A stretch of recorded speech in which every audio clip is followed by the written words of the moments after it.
Entre las muchas obras buenas de J. Gresham Machen, ninguna ha logrado la popularidad de Cristianismo y Liberalismo. Publicada cerca del clímax de la controversia entre los fundamentalistas y modernistas a principios del siglo XX, permanece un texto esencial para entender ese periodo de la historia de la Iglesia. Pero la reputación del libro hoy en día no se debe tanto a su importancia histórica, sino a su llamamiento perdurable a creyentes a mantenerse fieles a las doctrinas centrales del cristianismo, a pesar de las exigencias tanto del mundo como de la Iglesia institucional a hacer concesiones. A comienzos del siglo pasado, la influencia de protestantes en la cultura estadounidense caía rápidamente. Las fuerzas sociales como inmigración, industrialización y urbanización transformaban la cultura, mientras las novedades intelectuales como el darwinismo y la alta crítica desfiaban las creencias históricas de la fe cristiana. Poderosas denominaciones protestantes, incluyendo la de Machen, la Iglesia Presbiteriana en los Estados Unidos de América, la PCUSA, fueron marginadas cada vez más. Para permanecer relevantes, muchos en estas denominaciones quitaron importancia a las doctrinas históricas del cristianismo, como la resurrección física de Jesús, para enfocar en lo que era más aceptable culturalmente, la ética cristiana. Estos liberales o modernistas querían una iglesia que diera la bienvenida a una variedad de creencias en vez de requerir adhesión a credos como los estándares de Westminster.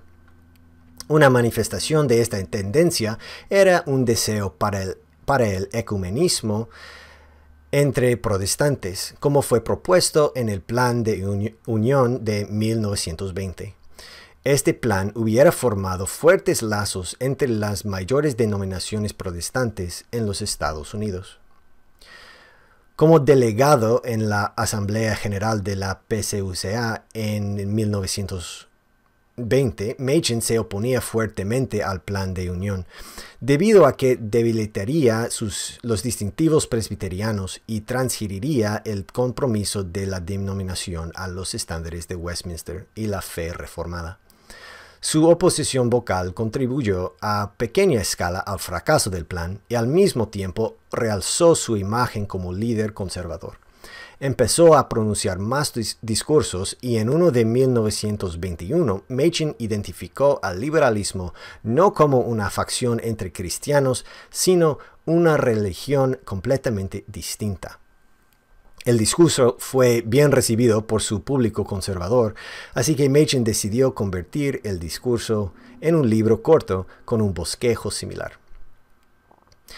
Para hacer esto, aprovechó de algunos de sus escritos ya publicados. Uno era La Historia y la Fe, un discurso de 1915 en que Machen afirma la centralidad de la historia, especialmente la historia de la vida, la muerte, la resurrección de Jesús en la fe cristiana. Este tema se encuentra en todas partes de cristianismo y liberalismo, pero especialmente en los capítulos 2 sobre la doctrina, 4 sobre la Biblia, 5 sobre Cristo y 6 de la salvación. Otra fuente del libro era El origen de la religión de Pablo, publicado en 1921, en que Machen critica varios intentos no sobrenaturales para explicar la transformación radical de Pablo, de fariseo a seguidor vocal de Cristo. Contenido de este libro aparece principalmente en capítulos 2 y 5 para afirmar que el cristianismo es una religión fundada en la doctrina, especialmente el carácter sobrenatural de Jesús. Mientras escribía, Machen también aprovechó la oportunidad de referir a las últimas novedades en los debates políticos y religiosos de la época. Por ejemplo, habla de su inquietud con respecto al aumento de control gubernamental de la educación de niños. También hace referencia a afirmaciones recientes de liberales destacados como Harry Emerson Fosdick. Entregó el texto final a la editorial a finales de 1922 y fue publicado en febrero de 1923. En total, Cristianismo y Liberalismo tiene 7 capítulos.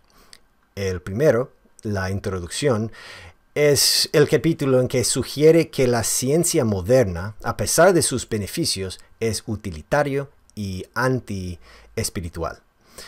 Capítulo 2, la doctrina. En ese capítulo se afirma que el cristianismo verdadero se basa en hechos históricos y la interpretación de esos hechos, no simplemente en la experiencia efímera. Capítulo 3, Dios y el hombre, es una afirmación de que el cristianismo verdadero depende del entendimiento correcto de Dios y del hombre y del abismo de pecado entre ellos.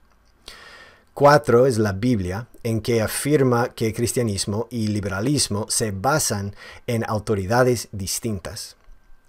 5, Cristo, es el capítulo en que declara que el Cristo de los liberales es meramente un ejemplo para seguir, no el objeto sobrenatural de nuestra fe, como para los cristianos. 6. La salvación es una defensa de las doctrinas históricas y reformadas de la expiación y la redención. Y capítulo 7. La Iglesia es un llamamiento a arrancar el liberalismo de la Iglesia y defender la verdad.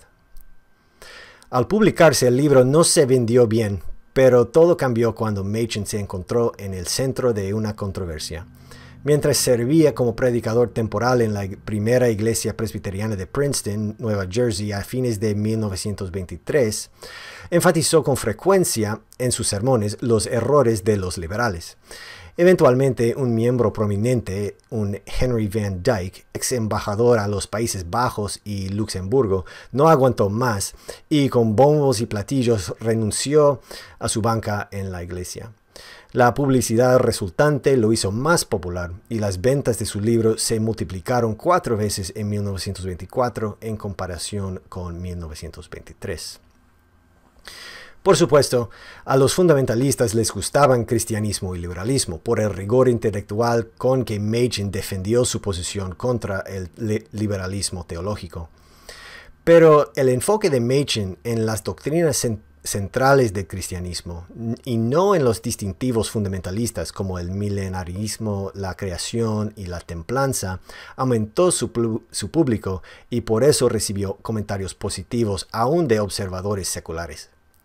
Claro, sus adversarios liberales respondieron de manera menos favorable, y a menudo interpretando su crítica del liberalismo como un ataque personal, a pesar de los intentos de Machen de enfocar en el sistema de creencia en sí y no en sus defensores. Hoy en día, cristianismo y liberalismo se ha establecido firmemente no solo como un texto central para entender las controversias religiosas de la época, sino también como una defensa clásica del cristianismo histórico y ortodoxo. Muchas de las inquietudes y afirmaciones de Machen siguen siendo relevantes para la iglesia de hoy, y su texto claro hace que el libro sea todavía de lectura fácil casi 100 años después de su lanzamiento. Como resultado, sigue siendo muy valorado entre evangélicos. Fue nombrado uno de los mejores 100 libros del siglo XX por la revista Christianity Today y uno de los mejores 100 libros del milenio por World Magazine. Así que mi pregunta para ti es, ¿has leído Cristianismo y Liberalismo? Si no, ¿por qué no? Vale la pena, no es un libro difícil de leer. Pero para los que prefieren un poco de apoyo, en este canal, si Dios quiere, voy a publicar algunos videos durante los meses que vienen que van a clarificar, a lo mejor van a ampliar un poco algunos de los argumentos de Machen para que el libro sea aún más relevante, aún más entendible para la audiencia, el público de hoy en día. Así que suscríbete al canal. Y bueno, Dios te bendiga. Gracias por mirar.